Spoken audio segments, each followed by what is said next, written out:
Good morning, y'all. Welcome to another day of Consider Your Soul. So, we're going to start with jumping right into it. I don't really have anything that was kind of already on my mind.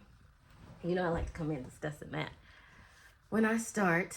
But today, I just got a song that I just been singing. I listen to all types of music.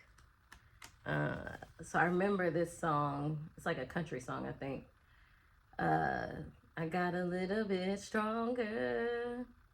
I listened to it for a minute, and then I changed it. Okay, I'm not gonna sing for y'all, but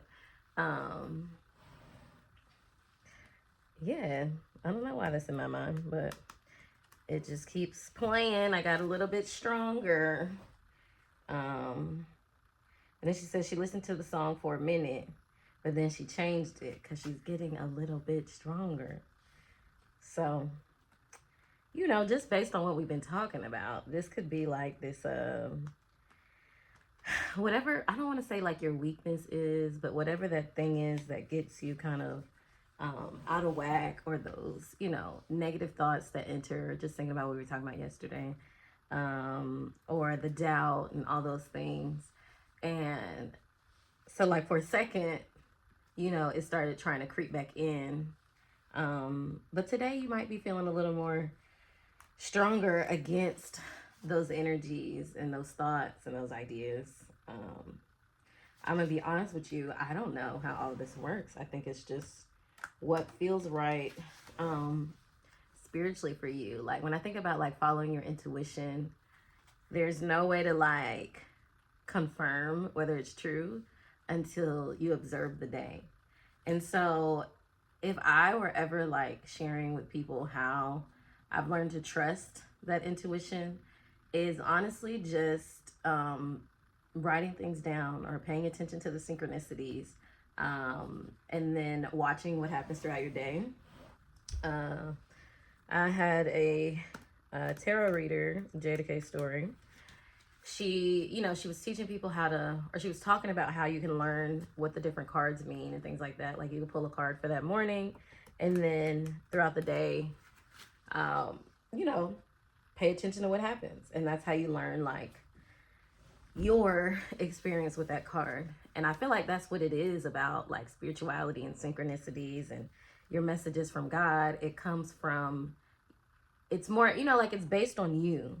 And so the more we write, the more that we capture moments. They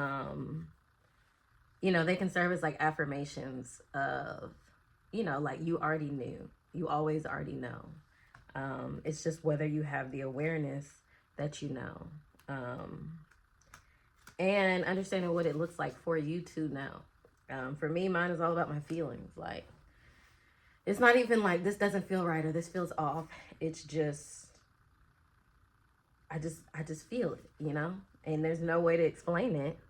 And then when I hear somebody say something else that affirms it, it helps me to trust it. Like, we were talking about it, I wasn't asking about it, but, paying attention throughout the day, and somebody says something that triggers me, and I'm like, okay, so I wasn't crazy. So anyway, I said I ain't have nothing to talk about, but yeah. Everything is always happening. It's just really whether we are aware to what's happening. I've shuffled this thing like a million times. So what's the medicine of the day? Okay. I'm going to leave them all out. I got them all. Offering, journey, and acceptance. Offering is tobacco. Tobacco is used as a ceremonial offering to ancestors. That's what I know about it. And then Mukuna is journey. I think we've gotten this card before. And then we have Valerian, which is acceptance.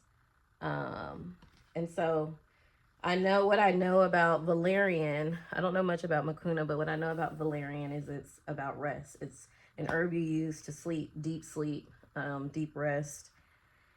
And it has the 44 number on there, which is like I call my spirit number. Like this is my healing number for myself. When I see that number, it's usually during a season of deep healing, deep transformation for me. And so I think that's what I'm seeing here on this Valerian card of acceptance, is accepting, because if you see the person, it's almost like their heart is being centered, their heart space is being highlighted. And what is this, the sacral chakra? I'm not 100% sure, but you know, they're kind of being lifted, elevated, and there's these clouds in the storm.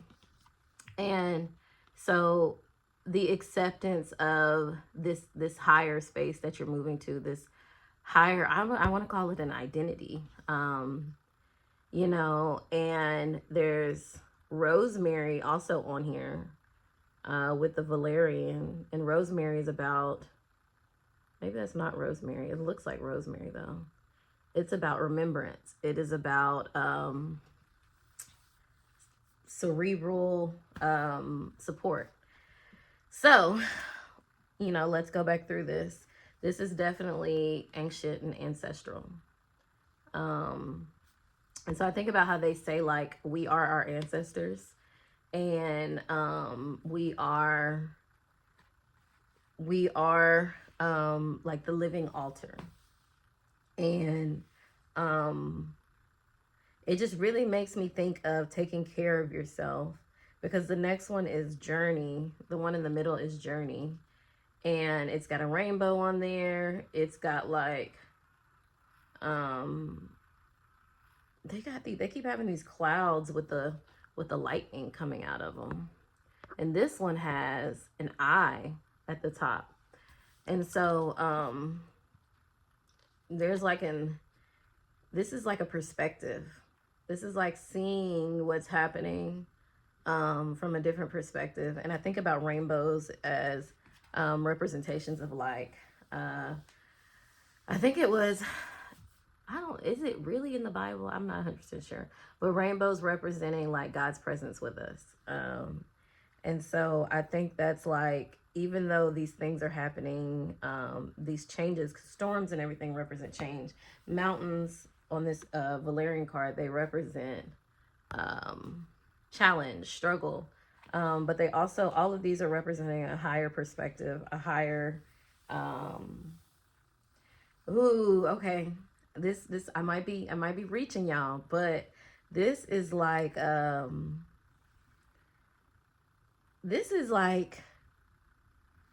taking care of yourself like you are set apart. You know, I know everybody be talking about like the chosen ones and things like that, but like taking care of yourself like you are sacred. Seeing this journey as sacred. It's kind of almost telling you to look at this journey and this self-acceptance as you being sacred. And the reason I said that was because for the offering, I just kept thinking about like how we are our ancestors, how we take care of ourselves is how we take care of the ancestors. It's how we take care of our lineage. It's how we move our lineage forward. And so allowing yourself to go through this journey, this shift, you know, I don't know if y'all watch other things, but people are always talking about like healing your ancestral lineage.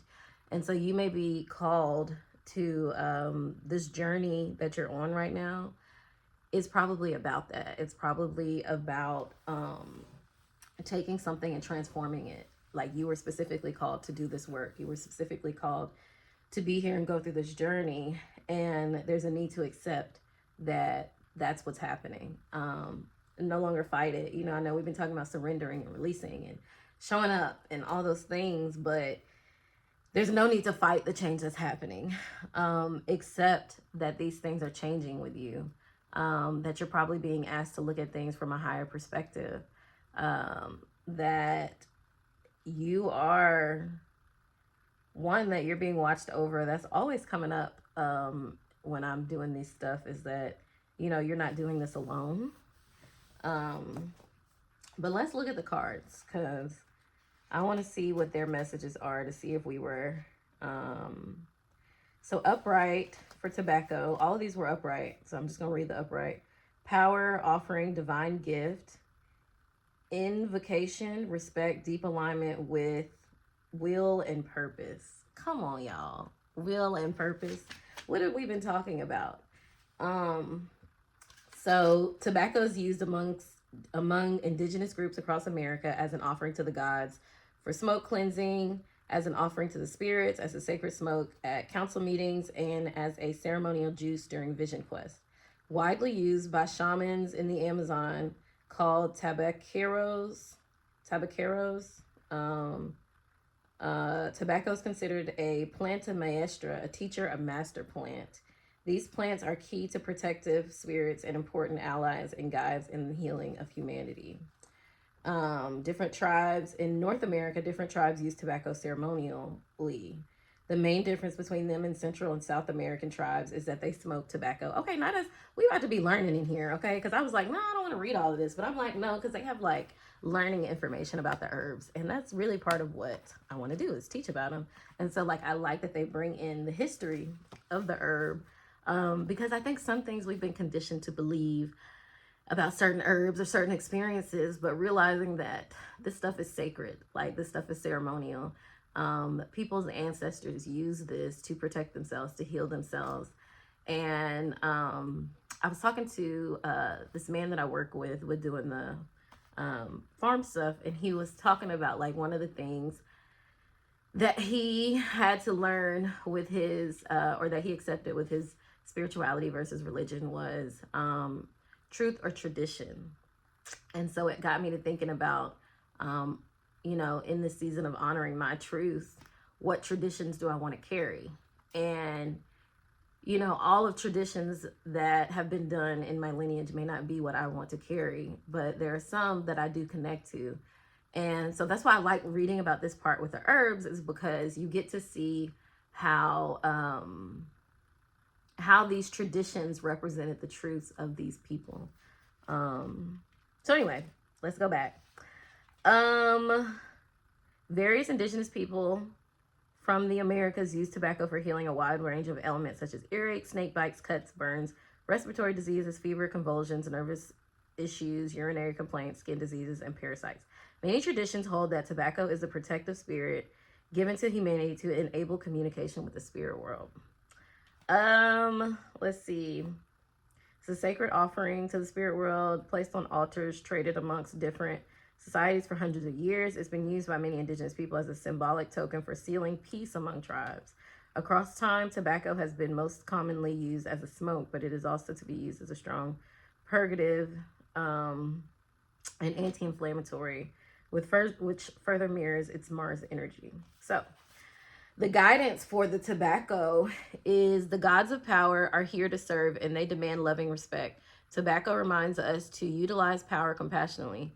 How we use and direct the power determines the quality of life. Offer your actions as a divine gift, selflessly and in service to the sacred. Grandfather Tobacco's protective and powerful energy lovingly opens doorways to the spirit world to those who ask with humility and respect.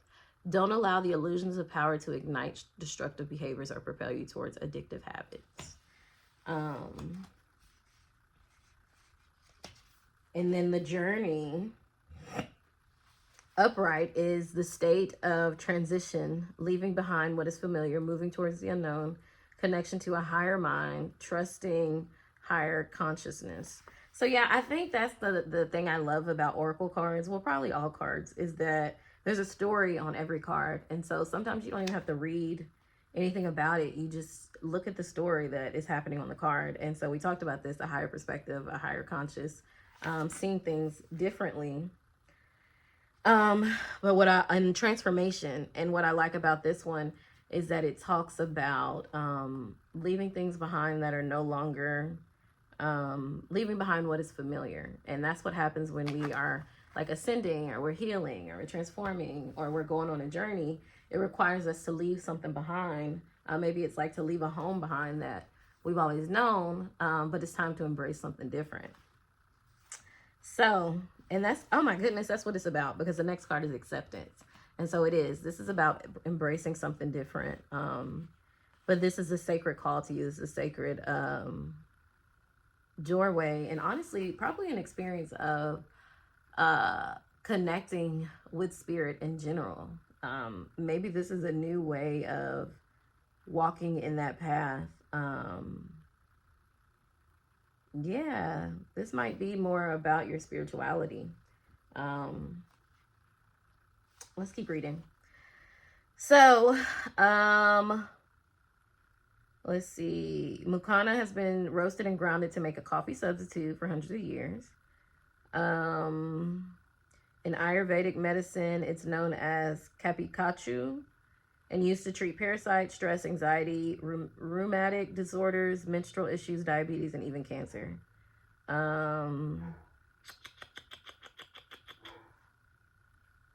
Yeah, so let's look at the guidance. You may be in a state of transition, about to leave familiar territory and initiate a new journey. Something in your gut is telling you it's time for a shift to enter a new physical space or field of, drumroll, awareness. The powers of both Mercury and Uranus oftentimes appear as spontaneous opportunities out of the blue. This is the power of the higher mind magnetizing opportunities that match your spirit's frequency. Don't resist the journey in the name. Next card is acceptance. Don't resist the journey in the name. Lost my spot. In the name of comfort. The overwhelming rush of emotions that rise before big opportunities is signaling opportunities for growth. While the waters might seem turbulent at times, the sea of opportunities ahead will be tranquil. Let go of whatever is holding you back, be it from the past or present, and hold your gaze steadily into your future self. And so the next one is acceptance with Valerian, which makes sense based on what we've been talking about. Is because it's like, okay, see beyond the now, see beyond the comfort, move out of your comfort, and now accept what is coming in because of that shift. And honestly, because it's focused on rest, I think it's coming in with ease. I think it's coming in, yeah, it's a shift that's coming in with ease, whatever is on the other side of this. And so Valerian upright is order, loosening, acceptance, embracing imperfection, persistence, and flow. Flow coming in with ease. Okay, y'all, I'm getting good at this. Okay, let's keep going. Let's learn about Valerian, because I think a lot of people use Valerian in tea. Well, yeah. I don't use it much, but mine smells really bad. I don't know if that's normal for it, but it smells very potent. But I haven't used it because I'm not somebody who needs help sleeping. So they refer to this plant as, ancient physicians refer to this plant as fu due to the pungency of its smell. Oh my goodness, look at that. That's crazy. Okay, I'm sorry. That excites me. That's the synchronicities I'm talking about, where you start to learn to trust your intuition, because it's like the plants will talk to you. We talk about that all the time at the farm. And I'm doing hydroponics. And so it's not outside in this traditional setting of growing plants, but the plants still talk to you. Anyway, that was a side note. So anyway, pungency of its smell, referenced in text as smelly old socks. Oh my goodness. I had a friend who was over, and they just came from the gym, and they were like, do I stink? And I'm like, nah, I don't think it's you. I don't smell anything. And then I realized we were by the Valerian. So anyway, while other names of the plant, such as all heel and cut finger, are common, the Latin origin of Valerian's name comes from valor, meaning to be strong and healthy. In medieval Sweden, Valerian was sometimes placed in wedding cloths of the groom to ward off envy of the elves and protect the marriage. It was said to be used by witches to protect and unbind those who were the target of evil spells. The Nordic goddess Hertha put Valerian on her riding crop, causing the stag she rode to increase in power and speed. In combination with the brittle of hops, Valerian is suspected to have helped facilitate the journey between realms, the liminal space often inhabited by witches or being between waking and sleeping life.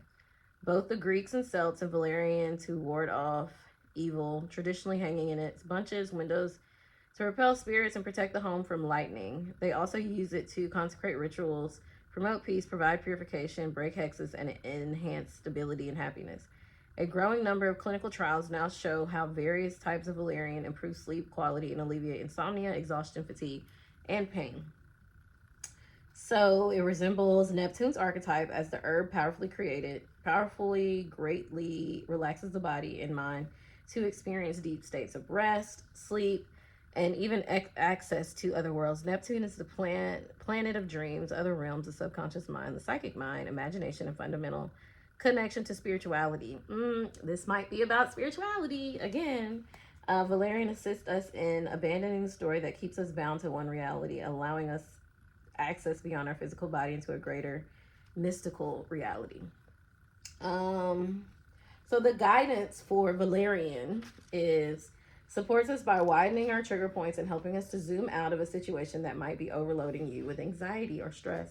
Remember, go easy on yourself and don't push yourself too hard to meet goals. Valerian remedies the internal parts of ourselves that can embody mouse energy. When we're overly analytical and judgmental in high trigger modes, the message here is to take measure. Although your foundation can be established with great order, there's a certain amount of flow needed in order to enjoy creativity and growth. Don't exhaust yourself in the details. Embrace your imperfections. Embrace your imperfections. Don't exhaust yourself on the details. Yesterday we were talking about keep going. Ooh, I saw 21. Yesterday we kept talking about like keep going, and this one today, offering journey acceptance. This is kind of accepting the deeper or higher spiritual call that you have on yourself right now, that's coming kind of from an ancient place, an ancestral place, and just trusting the journey, seeing things from a different perspective, allowing it to happen, and moving with gratitude and grace, giving yourself grace in that space, but being okay with leaving behind the old ways of doing something or the old ways of seeing and believing something to embrace what is more in alignment with who you are and what you believe. And yeah, I still stick with the taking care of yourself, because you are moving in a sacred space. You are taking a sacred journey. And I think that's why we've had so much conversation around protection, is because when you open yourself up to change, when you open yourself up, especially spiritually, it's not always positivity that you receive. And so there's a need to protect yourself in different spaces with different people, physically. That's why a lot of people take spiritual baths. And I know a lot of people make like aura sprays, and it's just like, it's usually just different herbs and things that are protective in the energy. Y'all, I used to be so skeptical. I'm like, how does this work? This doesn't even really work. But I really think my plant walk with Rose, changed my perspective to God's presence in our lives and how energies work, how the spirit works. You know, we talk about energies, but energies, spirit, you know, like they kind of relate. And so, yeah, I think it just opened me up to the way that I was seeing the world was from a very limited perspective of, you know, the physical, just the physical. But there is a spiritual world all around us that is affecting us. You know, I think religiously people always are talking about like a spiritual warfare. And I think that it is true. There is a spiritual warfare. But I think there are things that we can do to kind of protect the energies around us and our aura. And I think that's what I love about the herbs. When I talk about soul care, you start to realize these energies, this spiritual presence is affecting like your soul body. So of course it's affecting your physical, because what as above, so below. So whatever shows up spiritually will start to manifest physically. And, you know, that's what they say, that dis-ease causes disease in the body. And so sometimes I know it's kind of a lot to be like, oh, evil spirits or, you know, other realms of existence or everything like that. But, you know, it depended on what beliefs you grew up on. Like they talked about heaven and hell all the time, which would, you know, point to other realms of existence. You know, the ancestral realm, you know, what's the word I'm looking for? Religiously, you know, that might just be, oh, our ancestors in heaven or the angels. So I guess I'm saying like getting so stuck in the details and the weeds of how all of this works spiritually like weighs you down sometimes. And so sometimes what I like to do is kind of just start from the very basics and really just get in tune with nature and the natural rhythm of life and go from there. Just spending time outside, spending time in a garden, spending time taking a hike, and just connecting to the natural rhythms of life. Because I think it gets so hard to choose, like, well, where do I stand with religion? Where do I stand with spirituality? What do I actually believe? And sometimes it's not about making a choice. It is just about showing up and removing everything that just didn't work for you, that was heavy, that was limiting. So yeah, I think it's time to see things from a new perspective, to embrace what feels good to you and flow into it again. So not making this a difficult journey, even though it feels difficult at times, but not making it more difficult than it has to be, and allowing yourself to flow. And so, yeah, some reason I'm soothing myself right now. I'm just rubbing my hands on my knees in circles.